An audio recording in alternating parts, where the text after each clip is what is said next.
Valerie, Hi, how's it going? we're going to have a private chavruta, you and me? Yeah, just the two of us. Okay, we will get done fast. Okay. Well, I have to tell you, well, that's good because I actually have a meeting. I was going to tell you I have to leave a little early. I have a meeting at 3:15. 3:15? Valerie, that's not going to give me any time to fill your head with halachic details. It's 45 minutes. Won't come close. Okay, we'll just have to Valerie, schedule. more importantly, how are you? I'm good. Yeah? Yeah, I had like a tough couple of days of feeling like really cooped up at the beginning of the That's so week. strange. Why? You know, it's crazy. Yeah, I've done a lot of cleaning. I've done a lot of rearranging. There's Tammy. How could I not come to your class? Are you kidding? I wanted to shut this down and go hear Michael Hatton, but okay. Not Mike? I've heard him too. They're both excellent. Now we know your favorite. They're And both my favorite. And it's recording. It is recording, and it's still another minute to go. So Valerie was telling me about her. What's your living situation, Valerie? Do you have roommates with you? No, because Laura's stuck in Canada, so it's just me. Wow, that is not easy. Yeah, I go back and forth on whether or not it would be harder to have like two people here all the time, like if we would just be driving each other crazy, or if I would like to have another person here.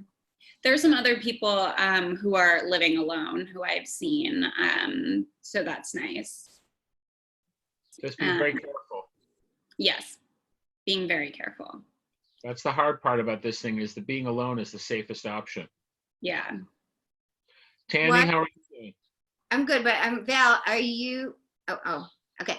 I am well. I just went for a little baby walk around my block in pajamas that look kind of like clothes, but anyhow. But usually I've been dressed. Slicha, haknisa lamata. Oh, but usually I've been getting dressed. Sorry, we're getting a delivery of something. Okay, no problem. But I'm good and trying to figure things out. I have a bunch of questions for you. So. All right, sounds good. And Helen, how are you? I'm doing pretty well. Pretty well. Yeah. Yeah, considering. Okay. Cool. How was the attendance at the classes this morning? Were they packed, I hope? Only 4 people in my 11:30 class. Gila Fine had about 25 people. She's the most popular teacher at Pardes. She's going to get the rest of us fired. You know, that's why you got to step up your game. They ain't going to happen. I'm too old. Oh my God, there's a bearded Alex Graffel. Yeah. Well, I've got nobody to impress, but you also had a beard for as long as I've known you, so maybe I'm just emulating you, Tzvi. Wow. Well, the Omer's coming. Not a good life plan in general, just so you know. What? Emulating me. Doesn't work out. It hasn't worked out well for me. I'm not sure why it would work out well for anybody else. Okay, team, I think we're going to get started. If anybody else joins us, that is fine and dandy. And if not, that's okay too. So, yes. Source sheets or no source sheets? no source sheets. We're just going to, hopefully you have a pad and paper if you want to take notes. One thing I'm going to give you now, which I want to make sure I do this before I forget, is, well, you'll see in one moment, there is a, can you guys still hear me even though I can't see you? Yes, Yeah. we can hear you. I'm like a baby when it comes to these things. Like, if you can't see me, can you still hear me? There is a list of videos Nice. that Rav Rimon put out, which I looked at them and they're actually quite well done. So I'm going to put them on the group chat, the link. Can you believe I know how to do this, Alex? I feel like you must be so shocked and impressed. So that's a list of videos where he goes through how to kosher various things in your kitchen. Because I think our structure for right now is the first half, I'm going to go over cleaning and koshering. and the second half I'll go over laws of the Seder. And you are free to interrupt me with any questions that you might have on anything I'm covering. Does that sound like a reasonable plan? Sounds good. Okay. So why don't we jump in and begin with getting rid of chametz and what is considered chametz. So the first thing we have to remember, the Torah prohibits both the consumption and ownership of chametz during Pesach. Now, chametz is any of the 5 grains, wheat, barley, rye, spelt, and oats that have been in contact with water. At the same time, of course, those are the 5 things you can make matzah out of. Matzah and chametz are the mirror images of each other. The only difference being is that matzah is made within a time frame where the dough does not have time to rise. The assumption is that these grains in contact with water and the yeast in the air and the sugars start to break down. Helen will tell us more later on how that works, and they become chametz. Now, the Torah not only prohibits us consuming them, we also can't derive benefit from them, which means that our pet food, for example, cannot be chametz. Now, other things that are not chametz, are not made from grain products, are not chametz, okay? Things like oils or tuna or cheese or all these other things are not chametz. However, chametz has a special stringency in that whereas most things are only prohibited in a quantity of 1 part per 60, the rabbis ruled that chametz is actually prohibited during Pesach even in trace amounts. Thank you, Alex. And so therefore, we tend to try to use items for Pesach that have been specially supervised that there is no chametz in them at the time that we consume them, which is why things like tuna and yogurts and cottage cheese are marked kosher lePesach, because the assumption is they've had special supervision going into Pesach to make sure they've had no contact with any type of chametz. Now, well, remind me to talk. Yes, Valerie. So if I have spelt flour that hasn't been opened, so it hasn't come in contact with water, I don't have to sell it or throw it out. The issue with flours today, and by flours I mean FLOURS, if that wasn't clear. Helen, I'm allergic to cats. Not these flowers. Oh, you said pet food. Cats are very finicky about switching to kosher lePesach pet food. Okay. How do I not change my cat's food, but also not derive benefit from it? I don't have an answer for that. Can I sell the cat and the cat food? That's an interesting question. I'll have to get back to you on that because the cat, I mean, if you sell the cat is not yours. Your cat won't eat like even just tuna or other things? Yeah, but tuna's not good for them. Well, we'll have to think about that. I'm going to write that down and get back to you. Okay, back to what I was saying, Valerie, in answer to your question. The issue today, typically, based on the Shulchan Aruch, flour that has not come in contact with water is not chametz at all, and therefore you would just put it aside and not use it during Pesach. However, there is a debate because the flour today is soaked in a little bit of water when they remove the husks. So according to some opinions, that renders the flours problematic. This came up when people were asking all over the world, I can't get my matzah, can I make my own matzah out of regular flour? Based on the Shulchan Aruch, even though it's preferable not to, you could make your own matzah out of regular flour. We have this issue of the flour being partially soaked when they roll it off. So I would say it's preferable if you can to sell. If you're going to sell chametz, sell the flour along with the chametz would be the answer to that question. Now, because before Pesach there is something called bitul, where any trace amount of chametz will be nullified 1 part in 60. Since the Rambam and some others believe that on Pesach it magically reappears, it's called choser v'neyur, it wakes up and the bittul doesn't work, we tend to be machmir and only try to use kosher lePesach products. However, this year, because of the difficulty of acquiring some products, there are many folks out there suggesting that, like the London Beit Din, for example, David Filer, who is a member of the London Beit Din, is actually saying certain things like frozen vegetables or frozen fruit or coffee or tea, things that don't have, or tuna, things that don't have chametz in them generally, you can rely on the nullification. They don't require special certification. Here in Israel, most of the products we're buying have special certification anyways, so it's not really going to be a challenge for you. There was a question. Tammy, and then Alex, you had a question? Tammy, Alex, and Moreno Harab David. Go ahead, Tammy. All right, so I have two questions that have to do with what you said about Valerie and Helen. So one is, the fish food I bought, can it be opened and I can just keep using it as long as it says kosher for Pesach? Yes.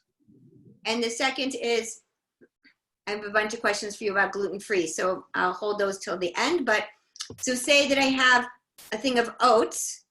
It doesn't say kosher for Pesach, but I haven't opened them. Can I use them on Pesach? No, because oats become chametz when you put them in contact with water. No, but you could eat oat matzah.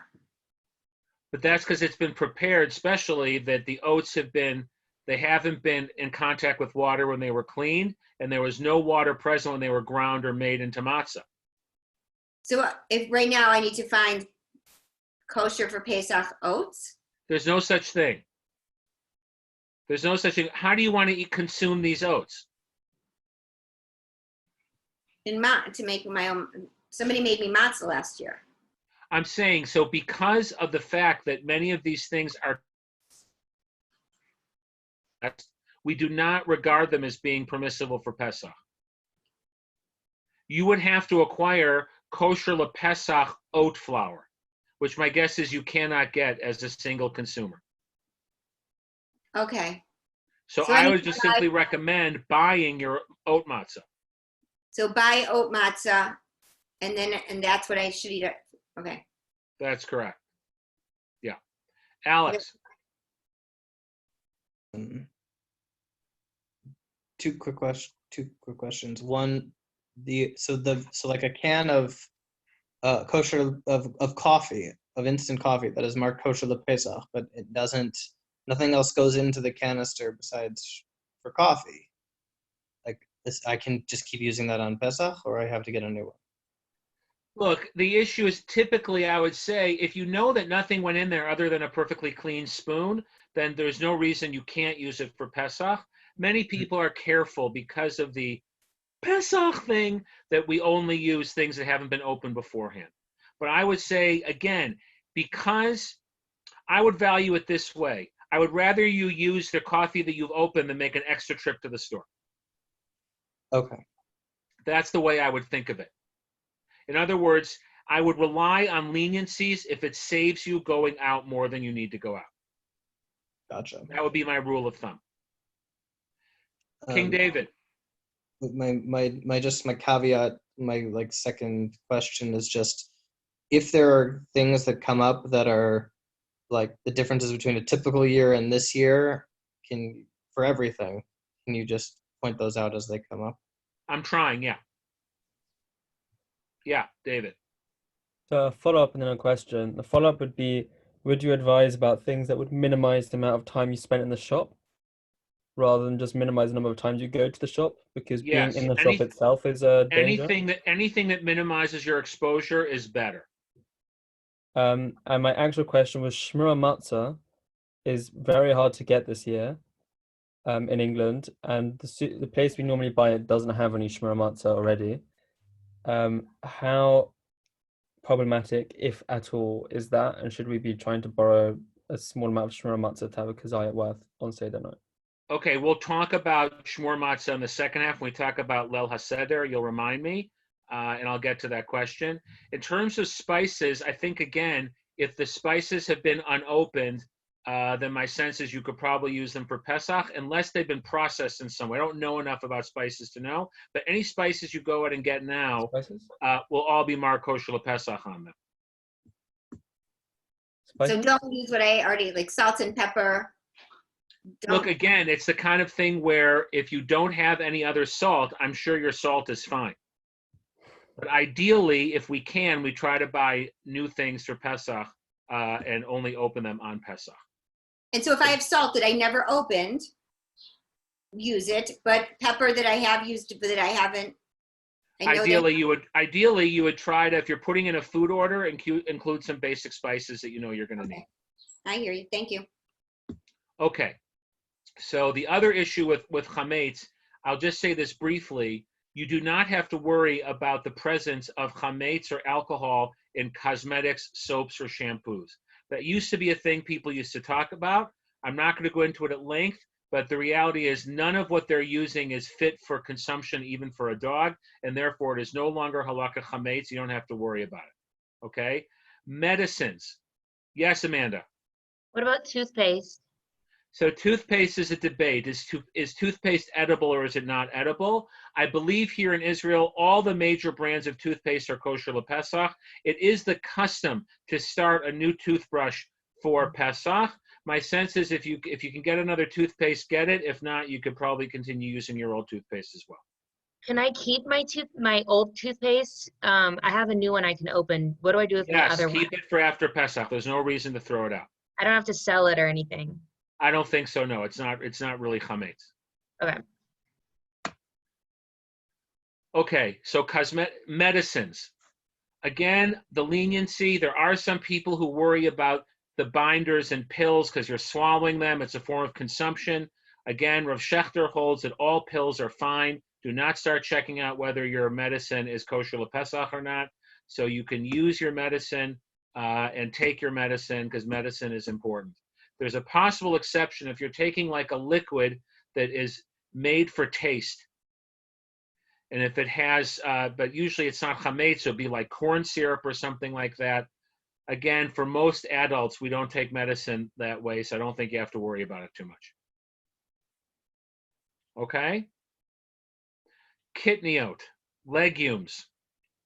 So you may know or not know that in Ashkenaz in the 12th, 13th century, they developed a custom to no longer eat legumes on Pesach. Okay, lentils and beans and things like that. There are a few reasons given. One is that you can make them into flour and then you'll come and get confused. Another is that they were packaged or sold and occasionally there would be in the same sacks, they were transported with wheat or other kernels in them. Regardless of the reasoning, the custom held in Ashkenaz to not eat legumes, including rice. And there are two issues that emerge with legumes. Number one, there was a debate whether new legumes could be added onto the list as they were discovered, right? The big example is peanuts. So Rav Moshe Feinstein was famous for saying peanuts could not be included. You can't add new things to the minhag. And he insisted peanuts and peanut oil were all kosher for Pesach. However, the Jewish people in their extreme piety chose to eventually ignore him, and peanuts were treated like kitniot. The other question is, what about inedible kitniot, like the famous rapeseed, which makes your delicious canola oil? So that also created a debate because rape seeds fill the criteria of a kernel of something in a like jacket or a pod, basically, which is how legumes grow. And also the complaint that rapeseed is grown on wheat fields or in proximity to wheat fields. So other people claimed, you see, it fills all the criteria of kitniot. It grows like a legume, and it's processed right near actual chametz things. So it's asur. So ultimately, that was a debate. Many Ashkenazi authorities, the Rabbanut eventually gave in about 3 years ago and treated canola oil as kitniot. The other people like myself still use canola oil because palm oil will kill me. The other issue with kitniot, there was a debate about kitniot derivatives. How do we treat the oils made from kitniot? Some achronim said that the minhag only covered the kitnia itself and not the oils. However, again, the piety of Ashkenaz won out, and eventually, I would say the last 30 or 40 years, it's become the norm to not use kitniot oil as well. Now, what about this year, since people are asking? So again, this year, I think you have to balance leniencies with the availability of food. So first of all, I think that you'd be well justified to use kitniot oils if acquiring kosher Pesach for Ashkenazim oil meant you had to make more trips to the store. That's number one. Number two, kitniot are batel barov, which means if less than 50% of the product is made from the kitniot, you can still eat it. So therefore, most yogurts and even cheeses and other things on the shelf that say for those who consume kitniot, in reality, Ashkenazim can probably eat them as well. And I would say, especially this year, if you're ordering groceries and the place you order from substitutes different yogurts or puddings or cheeses or other things that is, and it says the ochle kitniot on it, I believe you can eat it. You do not have to make yourself crazy or run out to the store. Same thing for things like mayonnaise or sauces or other things as well. Am I saying you should lechatchila, ideally eat it? Maybe not. But in these situations, I think that's a leniency that you can certainly rely on. Even though it's being debated, I think that that's a legitimate one that you can rely on, especially in the absence of easy-to-find alternatives. Other questions about kitniot or legumes in general. The last legume to fall was quinoa, where as of a couple years ago, the Ashkenazi rabbi said, well, quinoa is kitniot also. I will declare I personally eat quinoa on Passover. I like quinoa. It helps me get through the Chag in a healthier way than eating other things and only eating potatoes one after the other after the other. Alex had a question and then Valerie. So if places today in Israel say that they're completely kitniot free for Ashkenazim, they're not going to use canola oil, they use palm oil? Correct. And you're allergic to palm oil? Not allergic, it just blocks your arteries. Oh. Okay. Very bad for you. Or very bad for me. You're young and in your prime. I'm an old man. I have to be careful of these things. Valerie. I was just going to say the first syllable is pronounced ki, so it's quinoa, not quinoa. Are you serious? Are you sure? Quinoa? Quinoa, yeah. In Hebrew they say quinoa. Ah. Just so you know. Hello, Sarlea. Nice to see you. Other questions? Yes, Amanda. So anything that's kitniot, for example, quinoa or peanuts or any of these things we're talking about, for Spartim, is there any machloket or like it's all No. Seder? Nobody All says anything good. about it. Okay. I believe there are some Sfardim that don't eat rice on Pesach for some reason. Oh, I just learned that. I think maybe Moroccans. I think Moroccans don't eat rice, but you can have hummus and trina and all these great salatim that they make for Pesach, and Sarlea is going to be eating potatoes. That's correct. Tammy. No question. I was just agreeing. Okay. I'm going to be eating like a bunch of, who knows what I'll be eating. Okay. Who knows what you're going to be eating? No idea. I guess we're going to find out soon. Yes, Sarlea. I don't know what you were talking about before, but do you know if chia seeds are kitniot? I haven't looked. That would be something easy to check online. Okay. I have no idea. Good question, because I don't even know what the chia is a grass, right? I think so. I think it's like a sprout. It's a I so the wasn't question, sure if it does it falls grow in under a something similar pod? to, like, My quinoa. guess is it's probably under the category of quinoa, as they say in Hebrew. But I don't know. I wrote it down. I will try to check for you. I'm pretty sure flaxseed is also a question that came up, and I don't know. Yes, Yeah. Tammy. Because I have a lot of that, and I use it usually for breakfast. So I'm just wondering if I can keep eating it or not. Fair enough. Tammy. So I'd like to know the answer to those two things. So now that Sarah Leah's on here, I'm pretty sure she's the one who made my matzah that I had last year with oat. Didn't you make it with Amaya? So Amaya. So can you just say that one more time about the oat matzah, like the I'm saying to make kosher LePesach oat matzah, you would have to get special kosher LePesach oat flour. You can't just buy regular oat flour off the shelf. Tammy, what I'll tell you last year, the issue is there isn't any, it's very hard to find kosher LePesach oat flour.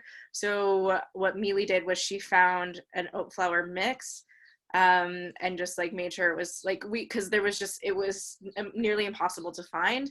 In general, if you want to make your own soft matzah, you can do that. If you still need oat matzah, like I actually have some extra, so you can just come over, I'll give you a box. But again, what I was explaining is the problem is that regular flour is made from grains that have been processed with water.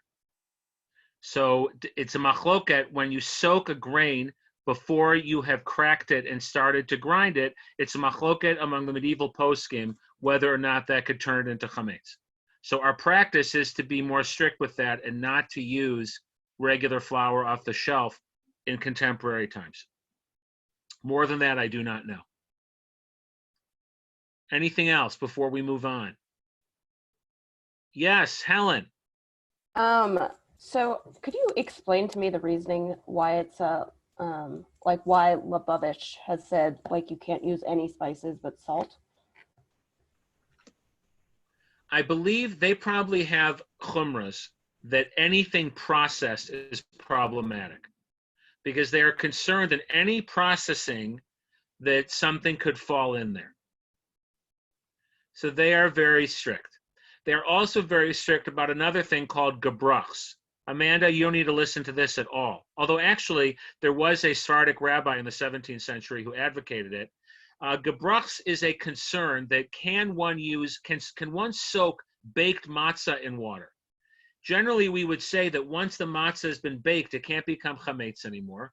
I believe in the 17th century, there emerged a chumrah. Maybe there are pockets of uncooked flour still in the matzah, and if you come in contact with water, they will become chametz. And that's called gebrachs. Gebrachs in Yiddish means soaking. So people who keep that will not eat matzah that's come in or matzah meal, obviously, that's come in contact with water. So no matzah balls. No matzah balls, no baking with matzah meal. Matzah meal, by the way, just ground up matzah. I'm assuming you know that. No schnitzels, they won't fry. Chabad is especially strict. They won't even smear things on matzah. They won't have matzah with butter or jelly or mayonnaise or anything like that as well. It's a very big stringency. I believe at the Seder, they eat their matzah in a plastic bag, so the matzah crumbs don't get anywhere. They're very stringent. I myself enjoy a good matzah brai, which is gebrachs but delicious. And I like, if anyone wants to make it for me, I like savory, not sweet. Okay, please write that down. Sarleah, you may not shake your head or I will send you out of the Zoom conference. Come on now, Sarleah. Oh, ready for my favorite Zoom joke? Sarleah, you need to learn to think out of the box. Did you get that? You already did that in Gemara.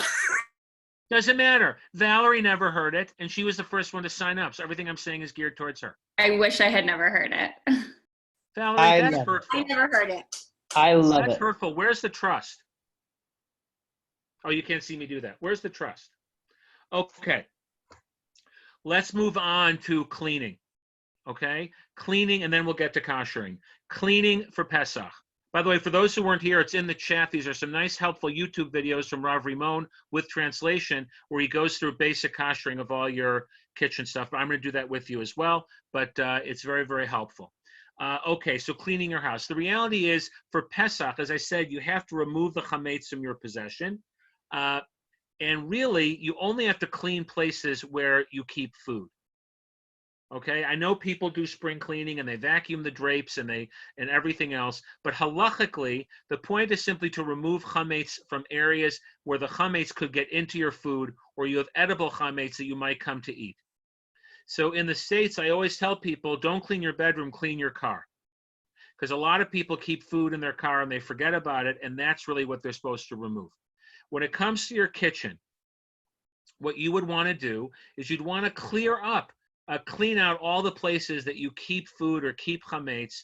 It doesn't mean you have to set fire to your kitchen. You just want to clean your kitchen and wipe it down and do the best you can. Other places chametz can get in are like desk drawers. Some of us eat when we study or read. Some of us, if we eat in bed, should just check there that there's not a delicious cracker left over there. I mentioned our car coat pockets and book bags are another important place to remember to clean out before Pesach. The requirement is that on the night of the 14th, this year that would be Tuesday night, we would do a search for chametz. Whereas initially in the time of the Mishnah, this was a serious search. Today, since we've done most of our cleaning beforehand, it's like a final check to make sure we haven't forgotten anything. The custom is to at least leave a few small pieces of bread, like this big, wrapped in a little paper towel or something, so you have something to find. So you search with the candle. Some people have the whole feather and spoon thing going on. By the way, other places that we tend to forget about are fridges and freezers. Freezers in particular, we often have rolls or bagels or other things stuffed in there. So remember to give your refrigerator and freezer a good going through and clean that out. I know we have a mountain of breadcrumbs at the bottom of our freezer. The problem with these breadcrumbs, again, is it can get into the food that you're eating for Pesach, and then you have a biblical violation of eating chametz. Your dishes and your pots and pans are not chametz. You cannot use them for Pesach because there's chametz flavor absorbed into them, but you do not have to sell your dishes or get rid of your dishes. You just have to be clearly marked which of your utensils you are using for Pesach and which you are not using. This year, because going out to a communal chametz burning is not possible, what you would do on the morning of the 14th, which this year would be Wednesday morning before 10 o'clock or so, is you would take those small little bits of bread, you would spritz them with some kind of heavy-duty cleaner and drop them down the toilet. That would be your biur chametz. Or What you about could take the them, lulav that I saved to burn with my chametz? save it for next year. I don't believe you're not, the instructions are to not go to a communal chametz burning because that is just, again, more contact with people, and God forbid, it can make you sick. You can also crumble it into little crumbs outside and get rid of it that way if you prefer. But either way, start bonfires on our roof. no bonfires. Yes, Tammy. I mean, I'm being serious. I know Sarah Leah maybe wasn't. You can't burn the little bit you have. You can't burn that outside of your house. No. If it's a safe place. Look, it depends. If you have like a little backyard area, the issue is two things. First of all, these fires can get out of control sometimes in some neighborhoods. And secondly, you don't want other people joining you. In many communities, there's like a communal chametz burning where they build a big fire somewhere and everybody comes. And I think the whole concern is we don't want that happening. Obviously, if you have a little private courtyard and a little metal bucket or something, you can keep a very small contained little fire, then I'm assuming it's okay. But I think the general thing is we're not supposed to do it. Yes, Sarah Leah. You go back to the, wait, so will you say again about the Well, it's still, my question toilet. is on the same thing, Tammy. If it may be helpful. Like Okay, if go I have like what do you call it? Those like a small grill thing. What the Israeli ones? You know, the little metal Yeah, I ones. know if you have a mangal. A mangal, yeah. If I have a mangal and I put the chametz in there and burn it because I know it's chametz stick anyways, and I like leave it on the roof, like whatever. I burn it and watch it, make sure it's there. Again, I leave it up to your. This isn't a halakha issue; it's a corona issue. Yes, no, I get. Speaking, you can Well, burn like, your would it chametz that be- way. Would it be better to burn it or flush it down the toilet? I guess is the better So question. I'm saying the Rabbanut is saying people should not burn their chametz this year, but I think because they're worried about the effects. I think a little private thing on your roof, if it's only you have access to it, I'm assuming that would be fine. The issue is, participating with other people. Okay, so now that we have, that's the cleaning. Yes, Amanda. What is this mitzvah that we're talking about? Brura chametz? What is it? Biur chametz. Biur chametz means the burning of the chametz. There's a mitzvah to remove the chametz from your possession. It is a debate whether or not this is an active or passive mitzvah. Meaning, if we have eaten up all of our chametz and we have nothing left, then all we do is we make the verbal declaration that all chametz is nullified and we're done. Other people say, no, there's actually an actual positive commandment to destroy chametz right before going into Pesach. So many people have the custom of keeping one small slice of bread or something left behind that they can then burn on the morning of the 14th. at a specific time, and you can look it up on It the has to be Zmanim done and before halachic midday. okay. So by Got 10:30 in the morning or so. Yes, David? No question. Okay, let's go on to some basic koshering stuff that we need to know about. So let's start with the oven, okay? The way we kosher our ovens for Pesach is if you have a self-cleaning oven, then you simply clean the door, the sides of the oven, make sure there's no goop stuck there. You clean out anything that is not inside the oven. You close the oven door, you turn on self-clean, and boom, your oven and the racks inside are kosher. If you don't have a self-cleaning oven, what you would want to do is clean your oven thoroughly with oven cleaner. Get out as much of the gook and baked on junk that's in there as you possibly can. Clean it out well, and then turn the oven on to its highest heat for an hour. Okay? Both of those procedures should be done after the oven has not been used for 24 hours. Okay? Sinks. To kosher a sink, you would simply boil up a kumkum with water. First, clean the sink thoroughly. Don't use the sink for 24 hours. And then, again, boil up a kumkum and pour boiling water over each part of the sink. You don't want to kosher through splashes. So you want to go nice and slow and cover every part of the sink. It might take you 2 or 3 boils of the kumkum to get enough water. Try to do the faucet as well, and your sink is now kosher for Passover. Congratulations. Yes, Alex?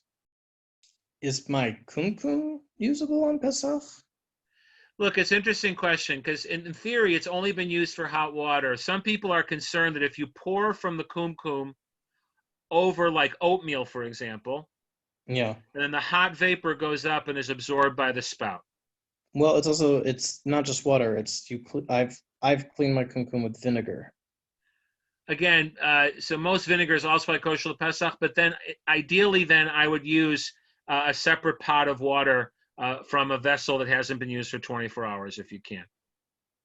But even so, if you haven't used your kumkum for 24 hours and you cleaned it out, I think you could use that to kosher as well, but up to you.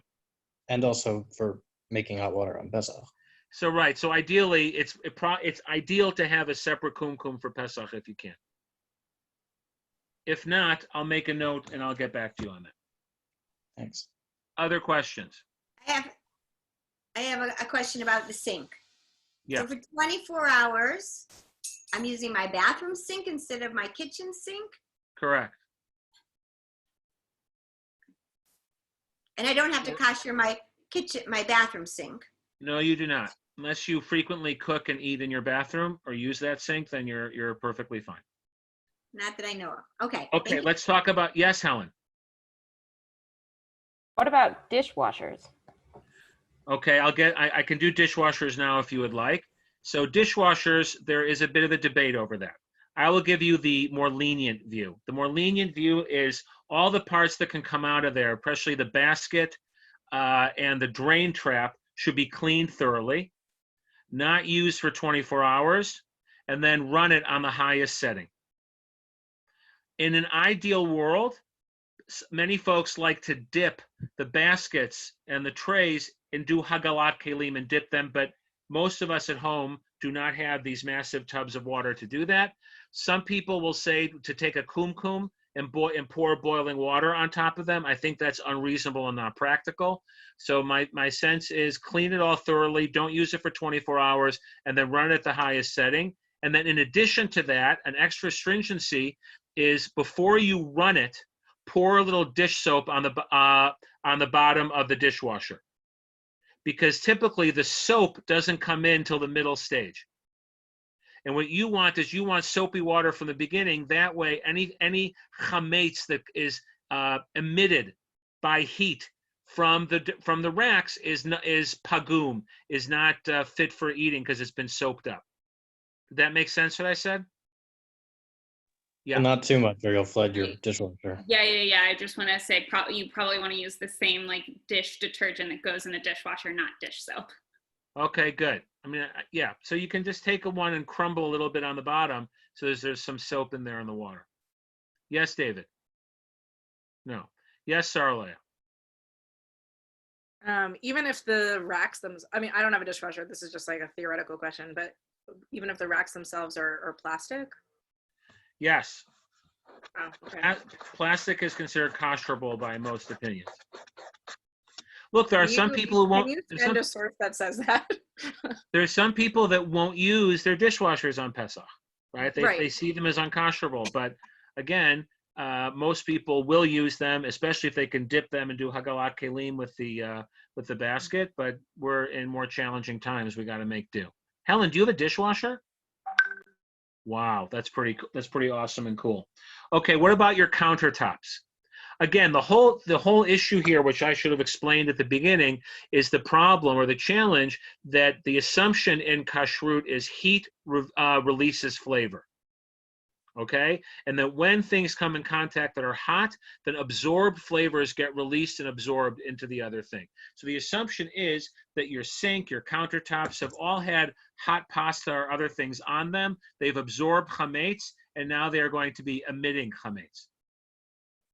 Okay, so luckily in kashrut, we have the reverse principle, is that the way you kosher is the same way it got absorbed. Kibbol'o kach polto. The way it was absorbed is the way it will be released. So we need the similar level of heat or contact to remove the chametz that is in there. Okay, so let's talk about countertops. Countertops, if they are made from granite or even most composites, are kosherable. And what you would do is, again, you would clean them thoroughly, not put anything hot on them for 24 hours, and then pour boiling water on top of the counter. Again, direct contact, kum to the counter, not through splashes. One kum probably only do about 1 square meter. You might have to boil up a kum a few times. It can be easiest to do the counter and the sink.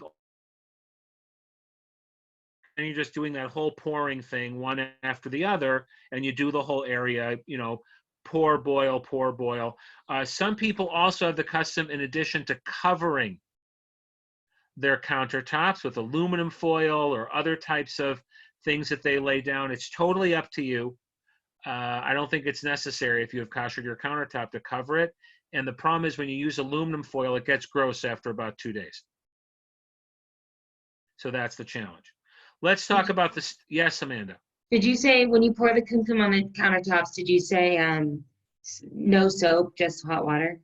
Look, some people will put a little bit of soap in the kumkum for the same issue again of released flavors, but you don't have to. You mean on the countertop, not in the kumkum? I wouldn't do soap in that instance. Just pour make sure it's all clean and pour the boiling water. Okay, and just use it. Doesn't we can use a towel obviously to clean it. Okay. When it's done. Like, because it's gonna have hot water on it. You need to get the water off. Well, so the water is going to cool very quickly. It's going to splash on the counter, and within about 8 seconds, because it spreads out, it's going to be cool. Then you can take a little squeegee or a sponge and get it on the floor, and then wash your floor when you're done. That's the easiest thing to do. Yes, Tam. Okay. Hold on, Amanda, you had another question? Yeah, I just read our squeegee. We use it constantly, so it probably has chametz on it. That's right. I would not use your weekday squeegee. Okay. You can always use towels to mop up the water. Yes, Tammy. All right, so Amanda just asked the squeegee question. So here's my question. I have 2 questions. One, so I have a laminate. I don't have, like, it's like plastic, I don't know, whatever. It's not fancy. I would worry about like pouring hot water on that. Like. So I would just cover it then. Okay. Clean it thoroughly and cover it. Okay, so now here's question number 2. I don't cook in my house with anything that has wheat, because I don't. What about oats? So, yeah. Oats are chametz too. Oh, okay. Thank you. Go ahead. Yeah. Okay. Sorry. All right, so just clean it and then cover it with aluminum foil. Yeah, and I think if you're cleaning and covering, because the aluminum foil gets yucky, I would see if you can use a trivet or a towel or something when you put hot things down on the counter. Okay. Helen. So this might be a good transition to your next topic. You mentioned that most poskim say plastic is fine and can be kosher for Pesach. It's a debate, right? It's a debate, but like, what's the method? Would it just be hagalah, boiling? It would be hagalah. There's no other way. If you try to use ash on plastic, it'll melt. Yeah, of course. We're And gonna also get very bad for the silver environment. utensils in a minute. Yes. What about silicone? Because silicone is also non-porous. I just don't know. I will try to look it up. I think that's also, you can always Google these things also. Is silicon kosher for Pesach? And if it sends you to the OU site or the Star K, those are very, very reliable. Yes, Sarlea. What about wood utensils? You know, I've heard different things about wood. I think wood in principle is kosher, but some people think it's not because it gets absorbed in there. So I will get back to you. We're going to take a little break at some point, and I'll get back to you on wood because I've heard different things about wood. Okay, let's talk about stovetops. Did I miss utensils? No, we're not there yet. We're going to Okay. get there in 2 minutes. Sorry, So because it's okay. The stove top. Okay. So what you want to do is you want to clean the porcelain tray thoroughly, right? The piece on top. Then you've got two other parts. You've got the burner itself, and you've got the metal stand that the pots sit on top of, right? So you want to clean the metal burner, and you want to clean thoroughly the metal stand. Now the question is, how do you kosher the metal? So the burner is koshered by turning the burner on for 10 or 15 minutes at its highest heat. Again, after not being used for 24 hours. The metal stand can be koshered in a few different ways. Some people immerse them in boiling water. Some people put them in their oven when they're koshering their oven. Some people hold them with pliers, and when the burner is koshering, they simply hold the metal over the flame, each part of the metal over the flame, rotating it around. And some people, after doing that, will then even at least wrap in foil the parts of the metal that touch your pot. Okay, I think the easiest thing to do is to even when you're koshering your burners, just simply grab it with the pliers and a towel and just move it through the flame a little bit, and so until it gets quite hot. And then if you want to be extra strict, you can always wrap the prongs in foil. It takes 2 seconds. It's not a big deal. Okay, if you have a self-cleaning oven, the easiest thing to do is just put them in there in the self-clean, and they get koshered that way. Keep in mind that the porcelain area of the stovetop is not kosher all year round, can't be kosherable, so don't put food directly on there in any circumstance. Because it's absorbed milk, it's absorbed meat, it's absorbed chametz, it's absorbed everything. Sarlea. What about glass electric stovetops? I have to look into those more, but I believe, again, the assumption is what you're supposed to do is clean them thoroughly and then turn them on to their highest heat. And what about the glass area that's not on the burner? Glass area that's not is again, like the porcelain, should be considered not koshered, and therefore don't put anything on there. If you can put foil down there, that's even better, and the spaces in between. It's not recommended to put foil around because it's dangerous and could catch fire. Got it. So then don't do that. Just make sure that you don't put any food or anything directly on that surface.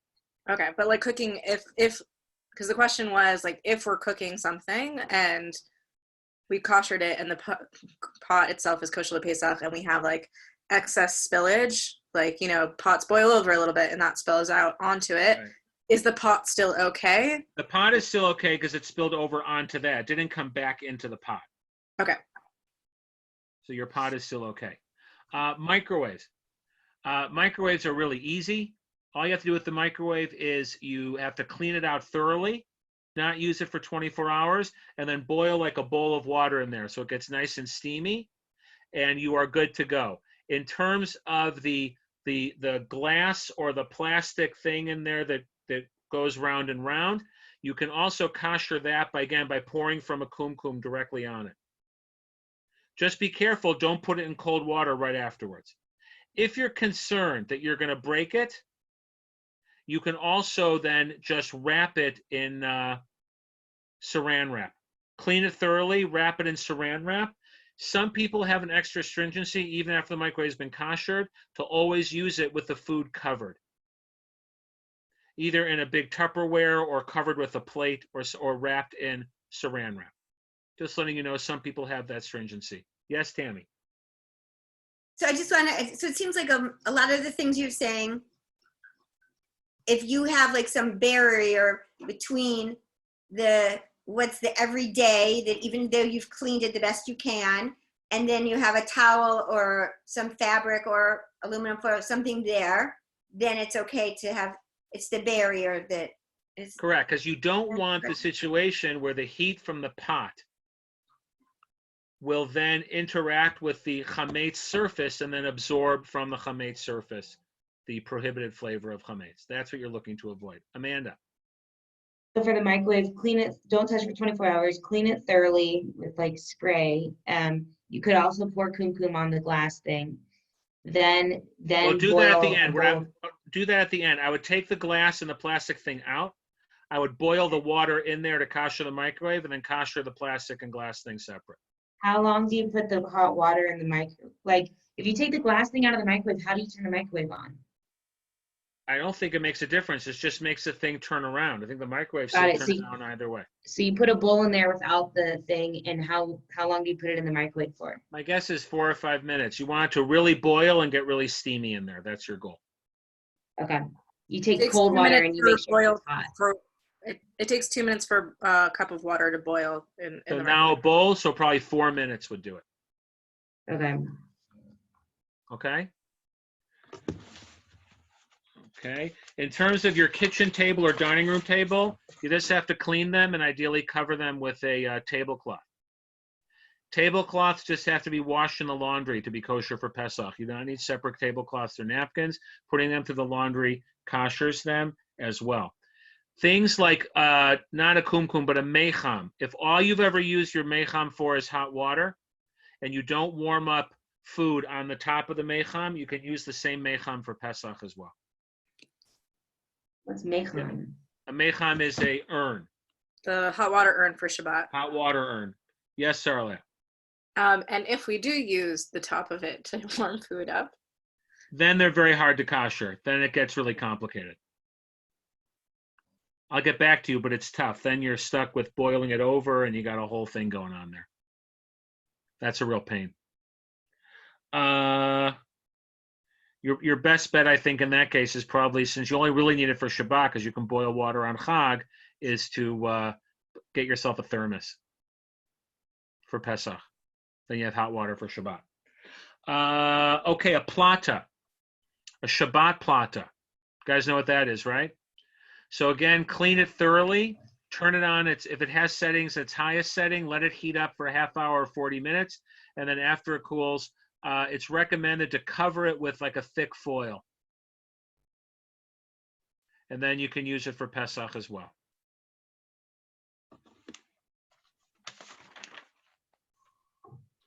Okay, let's talk about dishes and silverware. So china, porcelain, pottery, none of that is considered kosherable for Pesach. Okay? Now, what about glass? Now, Ashkenazim typically have a chumrah to not view glass as kosherable, at least for Pesach. Rav Melamed and others paskin that you can kosher glass.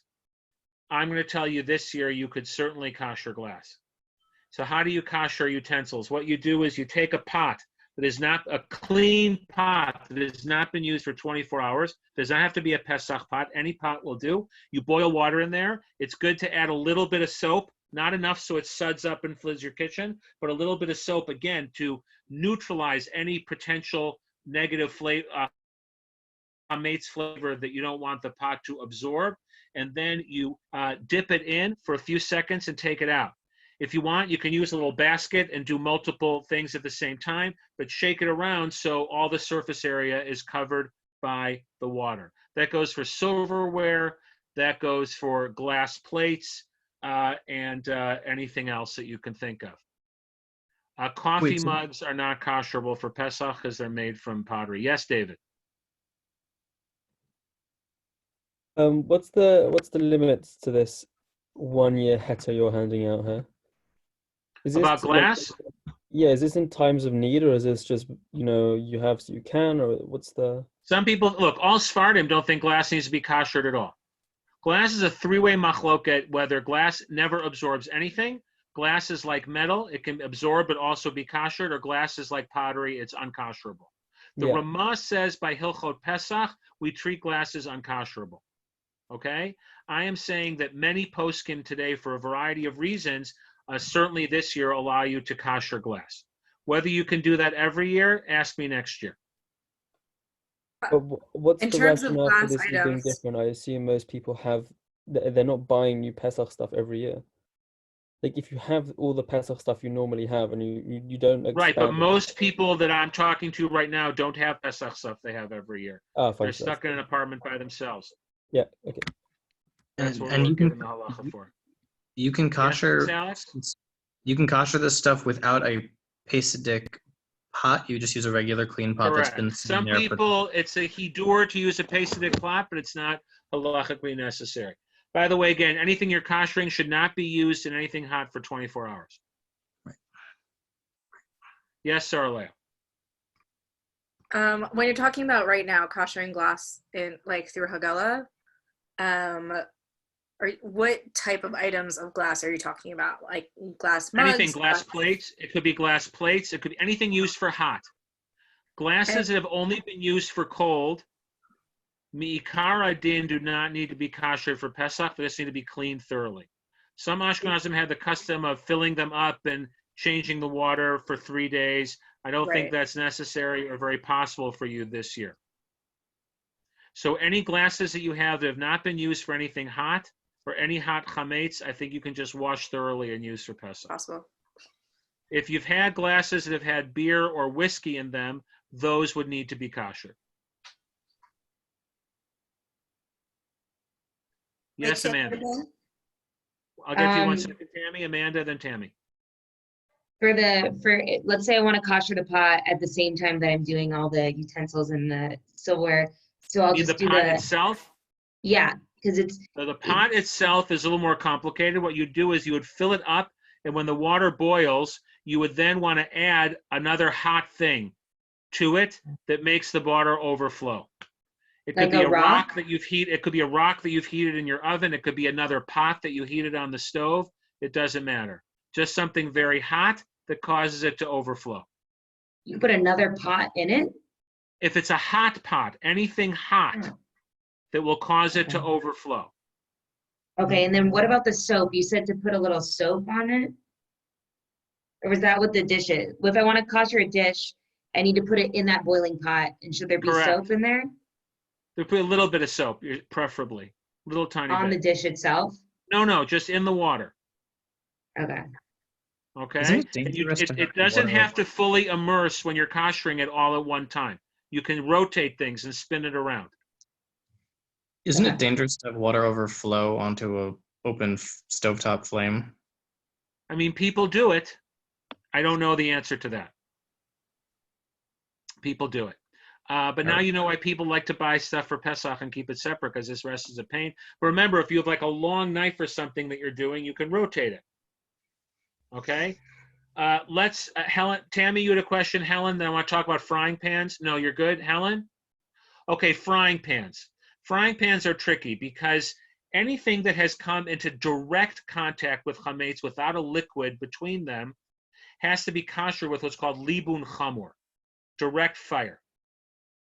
Like, for example, a baking tray. A baking tray cannot be koshered by dipping in boiling water. It has to be koshered by libun, which in many cases we cannot do in our homes because it really requires blowtorching. And basically on most things, in theory, it's only libun when sparks start to jump out. So typically, people only know something is kosher when they burned a hole in their pan, which defeats the purpose. Now this year, frying pans, there are two kulas here. Frying pans generally absorb through a medium of oil or butter or something else. With the exception of Teflon pans, most people cook the pancakes or the French toast with a medium of oil or butter. So that would allow you to kosher a frying pan with hagala, of immersing it into boiling water. Okay? I will tell you, some people don't like that leniency. What you can do also is you can do what's called libun kal, which is to hold the frying pan, the empty frying pan, over the flame and heat up the entire pan, moving the pan around so hot enough so if you touched a tissue to the other side of the pan, it would turn brown. That's called libun kal. Again, in today's circumstances, that's a leniency that I think you should embrace if you need a frying pan for Pesach to make your eggs or your matzah brie. Okay. So I told you to do Hagala in general. You want to clean the thing thoroughly, especially if there's little cracks or nooks or crannies that are difficult to get to. If you're doing lids, if you can unscrew the knob and take apart the lid, so much the better. If not, spritz a little bleach into the cracks to make sure that any food particles that are left in there have been eliminated in terms of being edible.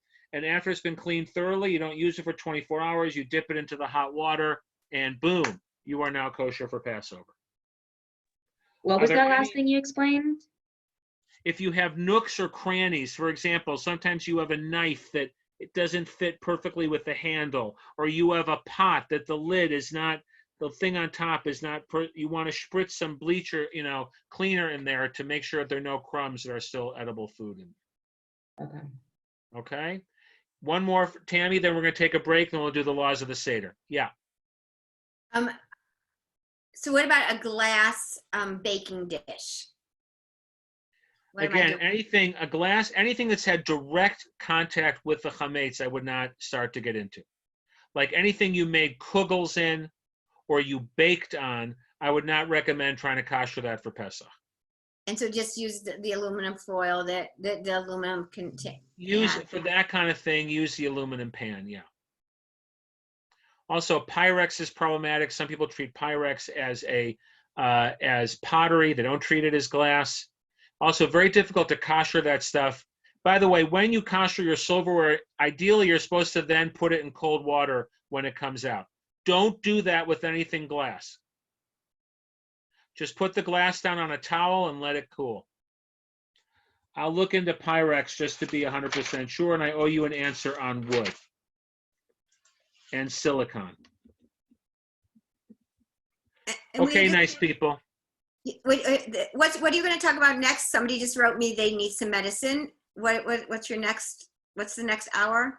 My next hour is laws of the Seder, running a Seder, and what are the requirements, and what do you have to do, how much do you have to eat, when do you do what? Laws of the Seder. And any other questions people didn't realize again. So we're going to take a 7 or 8 minute break. Okay, we're going to reconvene at 3:40, and then we'll keep going. Okay, write down any questions that you have. It's just so nice to see all of you. For any reason, to tell you the truth. Okay, I'm going to mute my mic, and we'll be back. 7 minutes. Oh.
Can I tell you something right now, or are you doing stuff? Or you're on mute. Yeah, what do you want to know? No, I was just texting, I was just telling you, Brandon has a migraine, and so he asked if I would bring him if I would go to Super Farm and get him meds. So since I'm not leading Seder, I'll listen to the recording. Oh, no problem. I just feel like I want to do it. I'm a little Okay. nervous about everything you just said. Last year was much easier when I only had a hot plate, one frying pan, like everything else. Like it was just much easier. I do have. Hold on, let me just get my question real quick that I still had left over. Vinegar, yes or no? I believe vinegar needs to be kosher LePesach. And rice, if I'm I following. believe most of the standard vinegars that you buy now are kosher LePesach. If you go to the store and buy vinegar, it'll be kosher LePesach. And so like mayonnaise is okay. Kosher for Pesach mayonnaise. It's going to be kitniot, but if you eat kitniot, it's no problem. Oh, so I have to ask Barry if he eats kitniot. That was one of his questions. And kitniot, Okay. if I eat kitniot, mostly because I'm gluten-free and vegan, and like there's only so many food, like I don't eat very many foods to begin with. Rice is okay, not okay. Rice is kitniot. It's the same issue. I forgot to mention kitniot, according to most opinions, does not make the dishes into chametz. Some people hold you still shouldn't cook in a pot that had kitniot cooked in it for 24 hours until you cook something else in it. So if you and Barry are sharing a kitchen, if you cook kitniot, in principle, it's okay. He just has to wait 24 hours before he uses that pot for something Pesach. No, I'm going to cook in my house, but I wouldn't bring kitniot. He doesn't eat kitniot, so I wouldn't bring kitniot into his house. Well, you could bring it into his house. He just doesn't have to eat it. You could eat it. I could Are eat you it. going to him for? Are you going You to him also for should Seder? not go to anyone's for Pesach. Thank you. I'm going to Barry's for Pesach, and I haven't been with anybody, and he has only been with Sam, his roommate, and so the three of us are having Seder, and I'm willing to take that risk to sit in a room with them. My other choice is to be by myself, and that will make me start crying. So, Okay, so just try to practice when you go there, though. Just try to practice social distancing. we will. I mean, there's only three of us in a big table, big Shabbat table, and whatever. Just stay far away. I mean, the other two don't because they've been living with each other, but do the best you can to stay far, far away and keep yourself safe. And so 24 hours of not cooking on my stove or my oven. If I buy fish this week and I cook this, I don't know how to ask the question. Let me ask this question instead. Hold on. I clean out my freezer, wipe down the freezer. Then I could put new frozen stuff in there. Yep. You can even put frozen stuff for Pesach in there along. Just don't eat it. It can even be next to the chametz. Just shouldn't touch the chametz. The Okay. fish is coming wrapped in plastic. But if I cook the fish in my so I don't use my oven for Kosher 24 hours. I don't use my oven for 24 hours. I And you have to kosher it. kosher it. I kosher it, and then I take the aluminum foil baking pan, and I cook it Yeah. with I can still use my paper that I like to use, whatever, that baking, you know what I'm talking about? Like parchment Yeah. paper. Yeah. And then wrap it up, put that in my freezer bag, and then put it in the freezer. It's all cooked. No It's all- problem. Okay. But I wouldn't turn your oven over and make it Pesach until you're done cooking chametz. Because then you'll just have to kosher it again. No, I understand. And then that, Hello? yeah, no, okay. I hear you. So I was thinking, like, what do I cook in my oven? It's chametz, and the only thing is oatmeal cookies. But All right, but that means your oven still needs to be koshered. okay, but like, okay. I'm just trying to think, like, what do I cook in my things? But I think you answered the frying pan thing. I don't think I put anything. I put potato bread. Like it's not real challah. So then I would just say then kosher your frying pan either by holding it over the flame, like I said, till it gets very hot on the entire surface, or just immersing it into boiling water.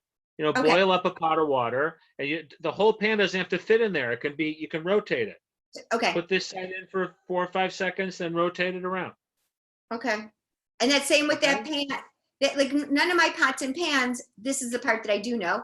Nothing has touched my pots and pans, not even oatmeal, because I don't make oatmeal in my house. So that, but I can just dip them. And then Yeah. they're, That's correct. I have to go take a Valium, I think, because this makes me all very nervous. Don't be nervous. At the end of the day, you're not going to do any harm. All right. Well, and I feel like you're just trying to do the best you can is ultimately. That's correct. That's all we're doing. All right. Thank you. Thank you guys. I will watch the video later. Anybody text me anything that like was like, wow. Okay. All right. Thank you. Let's See you talk later. about Leil Seder. Okay. So let's start. We'll go with the biblical commandments, and we'll go from there to the rabbinic. So biblically, there are 2 mitzvot Leil Seder. There's Magid, telling the story, right, of leaving Mitzrayim, and there is Matzah. Okay, so Magid is done, right? We have lengthened the Magid. There are, if you look online, you'll find there are shortened forms of Magid for those who are in a big rush or don't have a lot of time. But Magid is sort of self-explanatory. If you read the Haggadah, you will have done Magid. Some people have the custom of the leader of the Seder reading for everybody. Some people have the custom of that you go around, everybody reads a paragraph. Whoever is reading should have in mind to be helping the other people fulfill their obligation. Alex, Amanda, who's iPhone de Franci?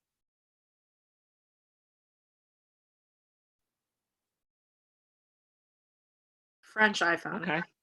Sorry, it's me, Francisca. It's my real name.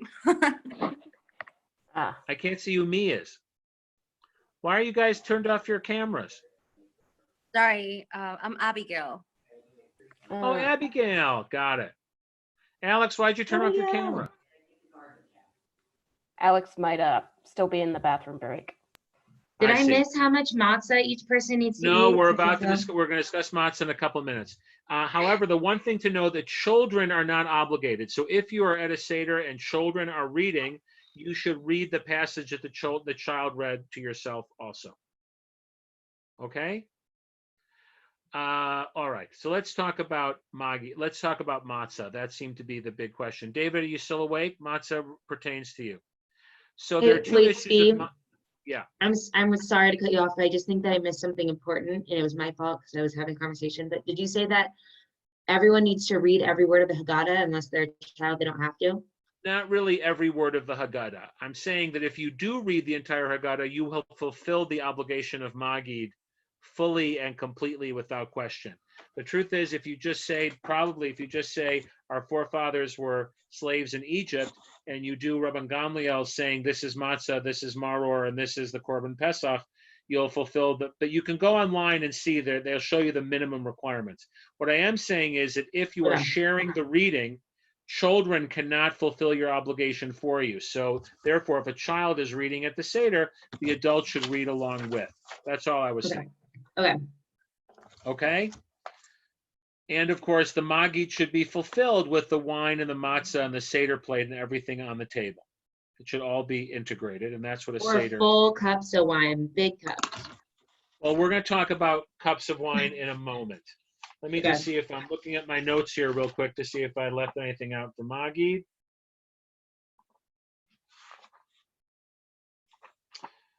No, I think we're all good. Okay, let's talk about matzah for a moment, okay? Matzah. So the issue with matzah is a mitzvah d'oraita. It's a biblical commandment to eat it on the Seder night. Even though we don't have a Korban Pesach, the rabbis derive an obligation to eat matzah separately from that. And you are supposed to eat a kazait of matzah. Okay, now how much is a kazait, you're about to ask? And that's a matter of interesting debate. There is a range. Okay, the most stringent view of the Chazon Ish says 3/4 of a piece of a machine matzah is 1 kazait. The medium view of Rav Chaim Naeh says half a piece of machine matzah is a kazait. And the most liberal view, perhaps based on the Rambam, is 1/3 of a piece of matzah is a kazait. Now, to make matters more fun, in the Middle Ages, Rabbeinu Asher felt that because you are making 2 separate brachot, hamotzi and achilat matzah, Then, Helen, we should have 2 kazetim. So if you wanted to apply this to the Chazon Ish, you could then say for the mitzvah of eating matzah, one should have a machine, 1.5 piece of machine matzah for eating matzah. For Rav Chaim Na, 1 whole piece. For the Rambam's position, 2/3. However, because the 2 kazetim itself is a very big chumrah, even if you're being stringent, you could combine the Chazon Ish's kazait with the smallest kazait for your 2 kazetim, and therefore eat 1 piece of machine matzah for the mitzvah of achilat matzah. That would be the more stringent view. A middle view would be 3/4 of a piece of machine matzah, and the most lenient view would be 1/2 a piece of machine matzah for achilat matzah. Now, you are also ideally supposed to eat, not ideally, you are supposed to eat this matzah while you are leaning to your left. Right? Some people like to do a Seder on the couch and go for the full recline. Some people like to put a pillow or another chair next to you. Whatever it is, the matzah should be eaten while reclining, and the matzah should be consumed within a reasonable amount of time. The range of time is anywhere between 4 and 9 minutes to consume the required amount of matzah. Okay? Now, we're going to get to shmur matzah in one moment. Now, when you take the matzah at the Seder, the widespread custom among Ashkenaz and Sephardic Jews is to have 3 matzahs, right? 3 whole matzahs, and we break the middle matzah. It's one of the first things we do before Magid. We break it because we want to demonstrate the matzah is not a whole loaf. It's lechem oni. It's a bread of affliction, so it should be 1/2 a loaf. However, many poskim believe that because it's still a Yom Tov meal, you still need lechem mishnah, 2 whole loaves. And that's what gave rise to the custom of taking 3 whole matzot and breaking the middle matzah, and using the larger piece of the middle matzah for the afikomen, which we'll talk about in a moment. Okay? Now, the problem is, as you may have noticed, if you're not having Seder by yourself, that 1.5 pieces of matzah, it's 2.5 pieces of matzah, will not be sufficient to give everybody the required 2 kazetim. So many people have the custom, one of 2 customs. Either everybody at the Seder gets their own 3 whole matzahs, or when the leader of the Seder breaks up the matzah, everybody gets a small piece from the matzah that was used during the Seder, and then you are mashlim, you fill in with other matzah that is brought to the table. Yes, Sarah. So very likely I'll be the one leading, and because I'm gluten-free, I will be having my oat matzah, and it'll be machine non-hand matzah, because the hand matzah all broke on the way, and that's what there is. And I don't want to make anyone else have to eat oat matzah because it tastes terrible. So they should have their own. They should have their own 3 matzahs that they're working with. So would it be better for everyone? I mean, it's going to be me, my roommate, and like one other person. But then the other 2 can either share or each of them have their own 3. But I would say have 2 sets of 3. One for your evil, foul-tasting oat matzah, and the other people who want to enjoy eating. Okay. Okay. Now, the other time that we eat matzah, of course, there are 2 other times. One is for korech, for the Hillel sandwich, which, contrary to popular belief, is not made by Hillel in between 2 pieces of matzah and eating them. That would be terrible and disgusting.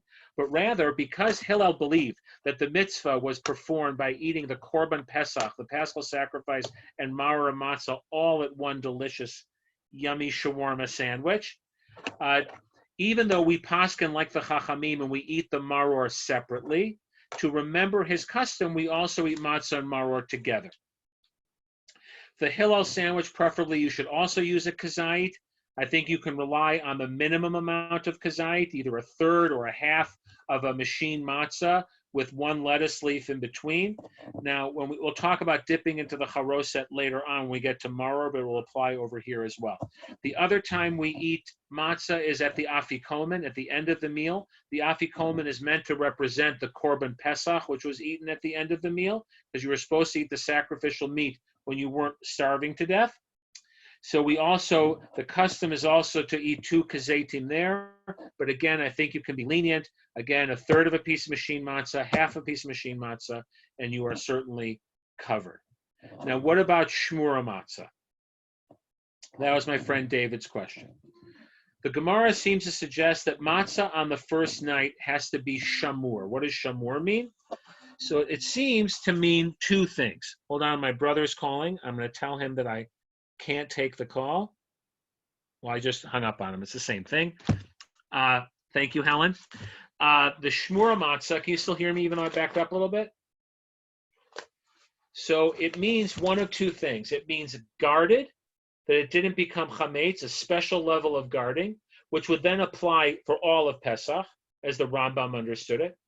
Or shmura means that the matzah was prepared and watched l'shem mitzvah, for the purpose of the mitzvah of eating matzah, which would only apply to matzah of the first night. Which is why many people, even though if they don't hold like the Rambam, and will eat regular matzah, which has only been watched or guarded from the time the matzah has been ground into flour, right? They will eat shmura matzah, which has been guarded from the time it's been harvested, for the matzah of nighttime, of the first night. However, all poskim agree that even if the matzah has only been guarded from the time it's been ground, or even minimally the time it's been made into dough, you have fulfilled the requirement of matzah on Leil HaSeder. So David, in answer to your question, because machine matzah, regular plain machine matzah, I believe that they are careful when they press the button to do it l'shem matzah shel mitzvah. I believe one b'diavad can fulfill their requirement even on Seder with regular matzah. But that's a question you should call and ask the London Beit Din in terms of how the matzah is prepared. Ideally, though, it is preferable to try to find some shmura matzah, at least enough of a kazait per person for the first night of Pesach at the Seder. I believe Chabad is usually helpful with this as well. Yes, David? Of the many kazayats we eat, which kazayat should we be careful to have as our shmura kazayat? The first. Okay. If you only have enough, then do it for the first. So that's the achila matzah one? Correct. But my sense is with Chabad, you'll probably be able to locate some shmura matzah. I would make some calls and see what you can find. Or from friends who bought a lot and are willing to share some shmura matzah with you. Yes, Amanda, then Saralea. Okay, so I heard 3 times where there's an obligation to have matzah. It's the time where you have a 3 matzah, 2 whole ones, and then a broken one in the middle. Let's go in order, okay? There's the first eating of matzah, which is just matzah on its own. That's when you sit down, you make hamotzi. The custom is to hold all 2.5 together, make hamotzi, drop the bottom one, make the blessing of achilat matzah, and then everyone to eat 2 kazetim of leaning of matzah shmura. Wow. The second eating of matzah is the Hillel sandwich. And the third eating of matzah is the afikomen at the end of the Seder. Okay, so for the Hillel sandwich, if you wanted to do the kazait, you would do, if you want to do 1.5, you would need to do 1.5 matzahs, and it would be all broken up to make a sandwich. 1.5 would be extreme. That would be following the Chazon Ish and that's 2 kazaitin. I would say the most machmir view for the Hillel sandwich would be 3/4 of a piece of machine matzah, but even that's a lot. And when you say 3/4, you would break that sandwich in half. And then put maror in the middle. That's correct. So you break the 3/4 in half. Okay. You can take multiple pieces. It doesn't have to work out perfectly. You're making a little sandwich. You can make 2 little sandwiches. Okay, let's talk about maror. because who doesn't like to talk about maror since we're on the topic? So the Gemara basically defines maror as a type of lettuce. The problem is, of course, that lettuce, the romaine lettuce that we have, doesn't taste really bitter. So there's Yerushalmi about that. If you let it grow later, it will grow bitter. But most authorities agree lettuce, any kind of lettuce, endive, romaine lettuce, what's iceberg lettuce, all of that would work for maror.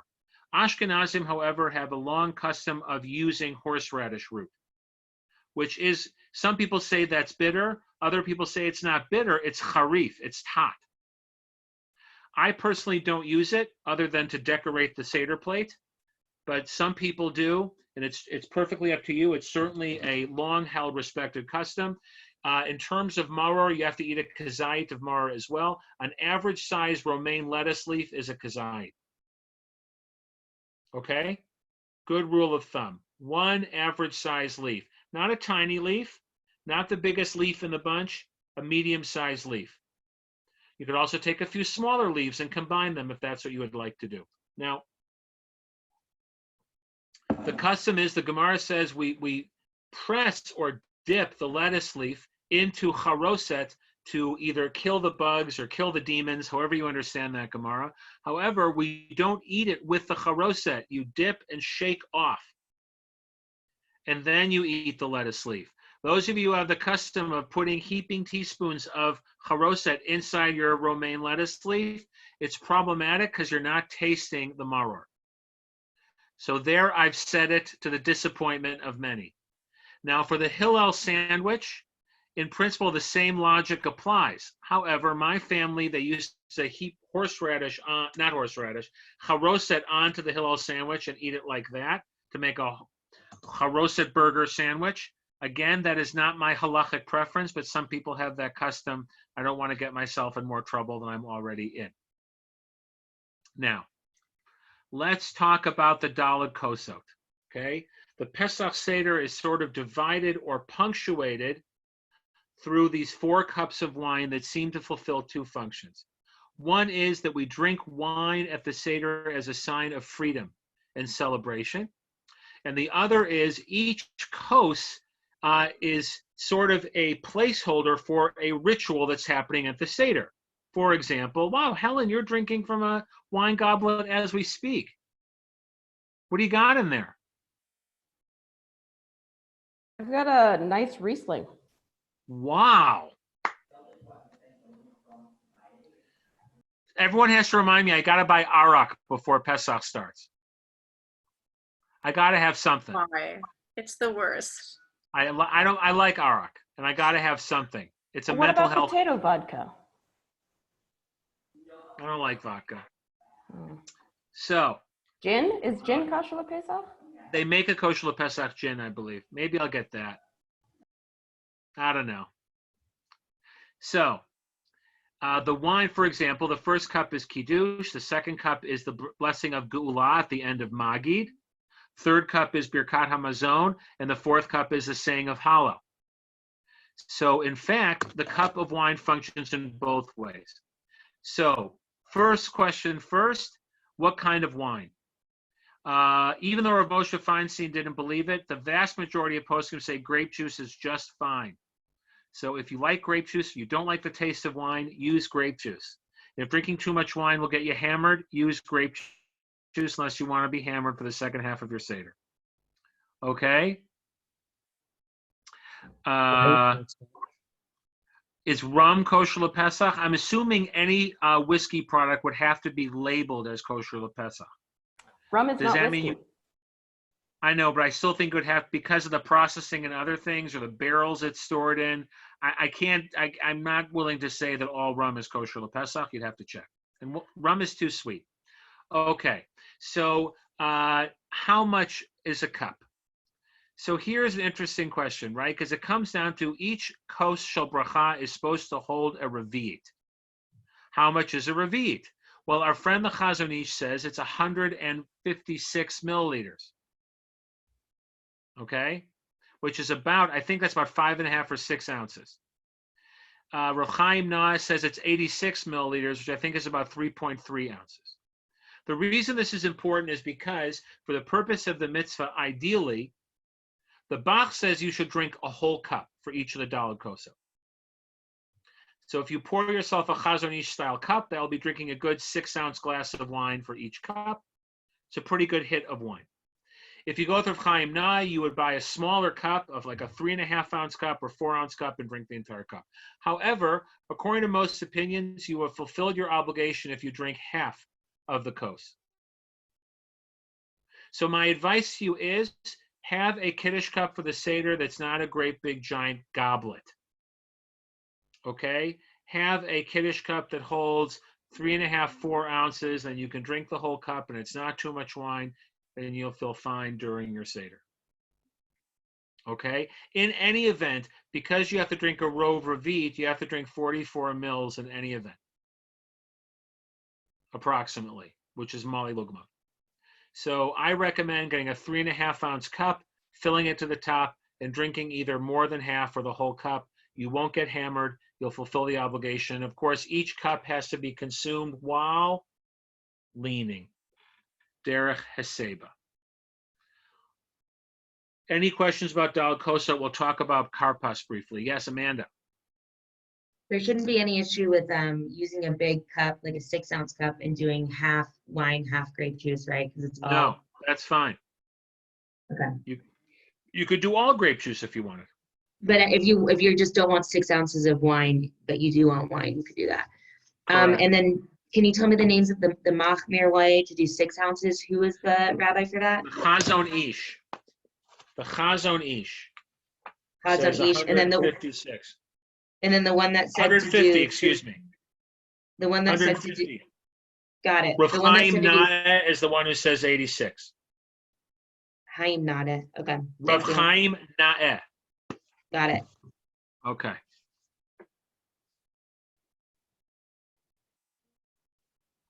Kashering a Kiddush cup.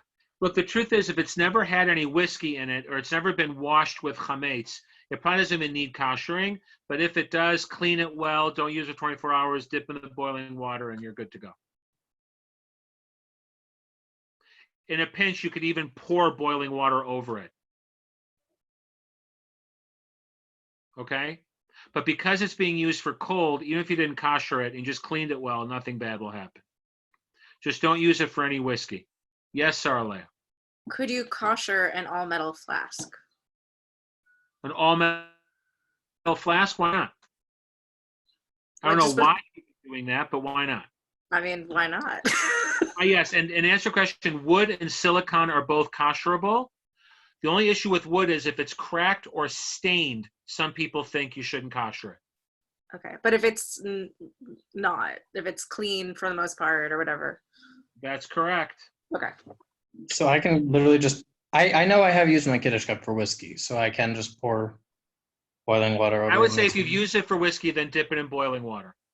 Okay. Take a pot, a clean pot you haven't used for 24 hours, boil up water in it, dip the Kiddush cup in and out, and you're done. It's literally that simple.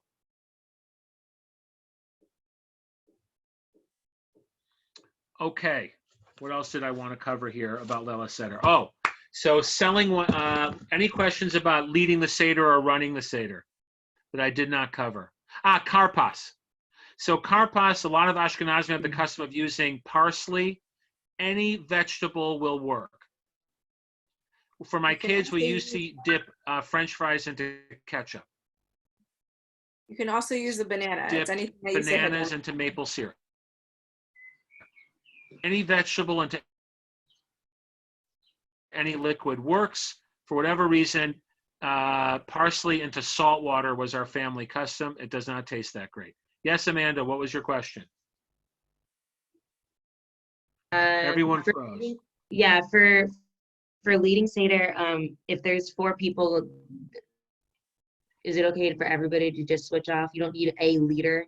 And so that would mean one person's going to be breaking up the matzah for everyone, but won't be leading the rest. Everyone can switch off. Everyone can switch off. The person in charge of the matzah can break. Anyone can break the matzah. Everyone can switch off. Okay. And then the lettuce piece, is that only used in the Hillel sandwich? No, it's also your maror. You're going to eat the lettuce for your maror also. When I put the haroset Remember, in you eat matzah, after you eat matzah, okay, and everyone's finished with their matzah, you go on to the maror. I'll talk about the bracha. And you make a bracha of alachilat maror. You do not lean because it's remembering bitterness. You dip the lettuce leaf into the charoset, shake off the charoset, and eat the lettuce leaf. Then, when everyone's done with that, you'll say Zecher Mikdash LeHillel, and everyone will make a little Hillel sandwich with matzah and maror. Some people will put charoset in the sandwich. I will judge those people negatively, which my wife tells me is usser. And then you'll eat the Hillel sandwich leaning. Okay? And the You got it? horseradish is not needed. It's just for fun because you already did maror. Amanda, you hear you or with the see you? leaf. I think everyone froze. Uh-oh. Can you hear me? Who's out there? If Okay, we now all I can- froze, if we We're all froze, here. I think it's a Okay. gush. I think it's a gush internet thing. Because I'm a settler. Amanda, what was your question? You got all your questions answered? My question, Yeah. one quick one left is horseradish. Is it not needed because maror is the leaf? It's just for fun. I'm gonna type. Amanda, type your question in the chat because I'm losing you. I didn't hear any of that. Type your question in the chat. Yes, Sarla, you had a question? Helen, you had a question? I didn't have a question. also. I was just saying that bananas can also be used for karpas because anything that you say hadama on can be used for karpas. That's correct. I would recommend using chocolate syrup, though, not salt water. Maybe you could Yes, use David. salted caramel instead. I have two questions. The first one is about kittles. How seriously Yeah. is kittles just a nice minhag, or is there some halacha? Just a minhag. Is this Just a men only Just a minhag? minhag. Is there precedent for women in kittles? It's only a minhag to wear a kittel, for the leader of the Seder to wear a kittel. Is it the minhag for if the leader is a woman, for the woman to wear a kittel? I see no reason why not. I imagine you'll have rabbis that say women can't wear kittels. It's the beged of a man, but if a woman wears a tallis and she has a custom of wearing a kittel, I don't see why not. But what do I know? I Not teach at massively Pardes. useful to me, but interesting anyway. The other thing is Tanit Bechorot. All right, we are And really freezing Yemen. up here a lot. I must be my internet connection. So Tanit Bechorot, I recommend you join hundreds of them. Join a Siyum online, and that is sufficient. Amanda, in response to your question, the lettuce leaf is the maror. Horseradish root is simply a custom of Ashkenazim. You do not need it. I don't use horseradish root. I just use the romaine lettuce. Oh, everyone froze again. Hello? Hola. We're here. Did everybody hear what I just said? Mm-hmm.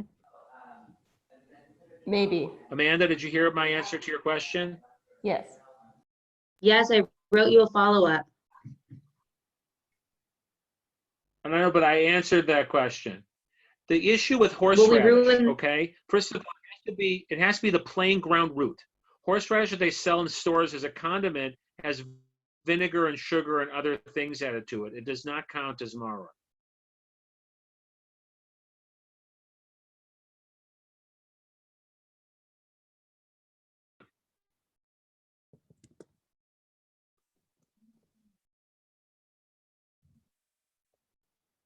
Hello? Hello? Guys, Yeah? we keep freezing up. I can't hear anybody or see anybody. Should we turn off videos and just do this as an audio call? Okay, let's try turning off videos and see if that helps.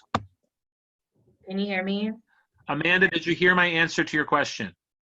I did. I heard you. Can you hear me now?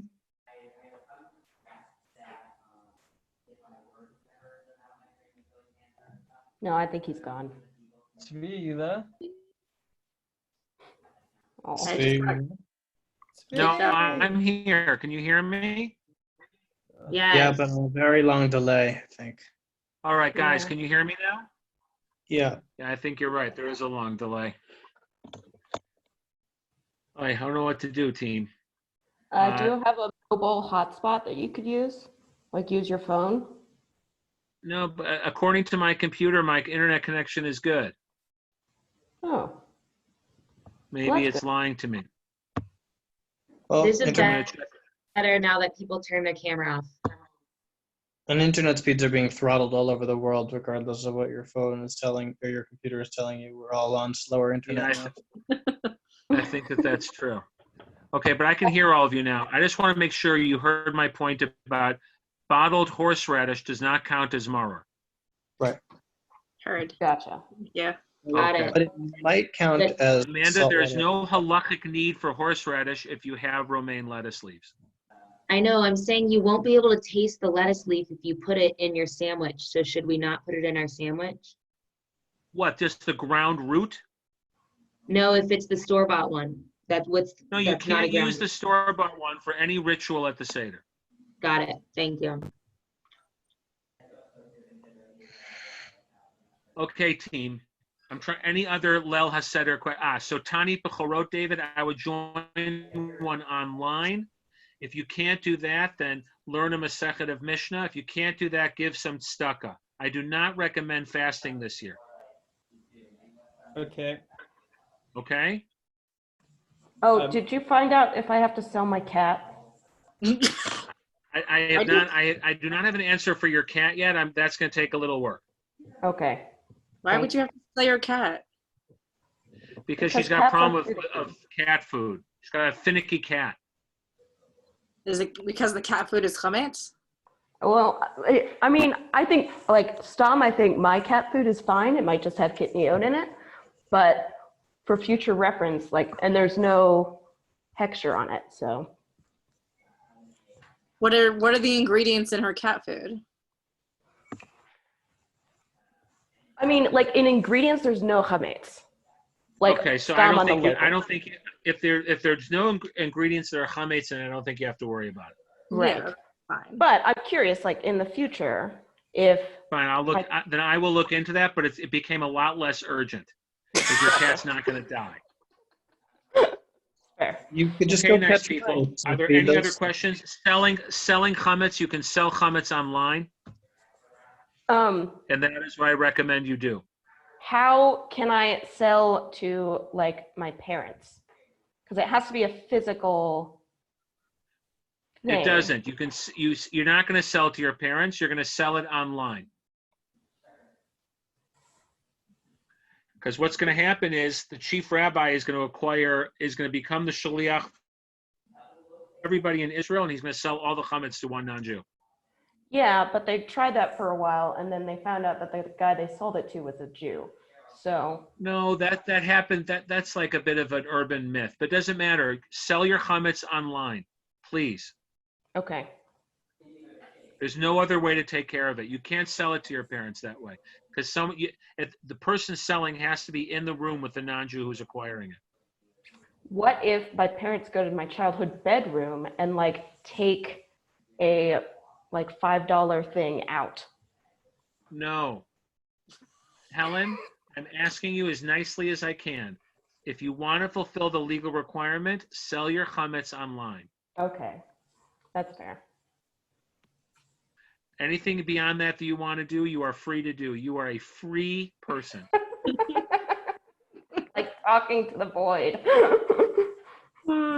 Yeah, me too. Okay, anybody else? Let's switch our cameras on real quick and see if it'll work a little bit better.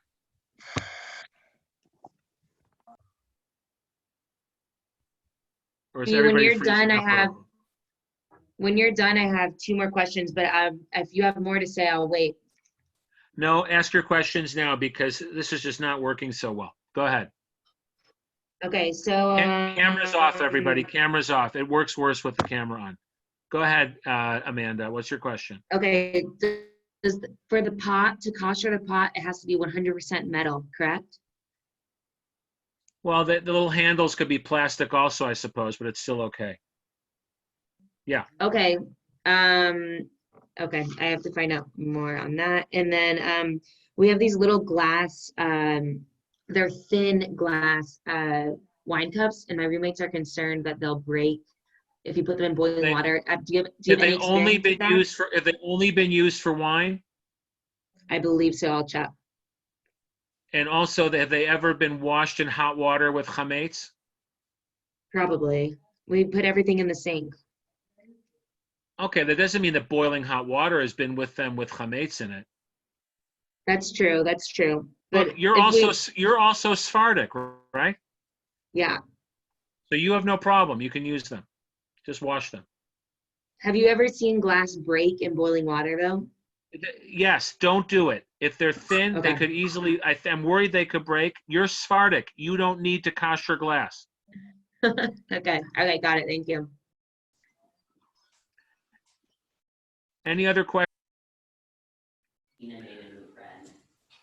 I couldn't hear. Okay, you wonderful people. I think we're going to end it here. If anybody has any questions, you should please email me, and I'm happy to try to help you out. But right now, it's getting a little frustrating hearing everybody. Thank you so much, Tzvi. Okay? Everyone's Thank you. Thank you, Spee. Thank you. It was great. Thank you. King. Chag Sameach. Chag Sameach, Chag We're on a Kasher. big delay. Okay, take care, everybody. I'm going to end the meeting.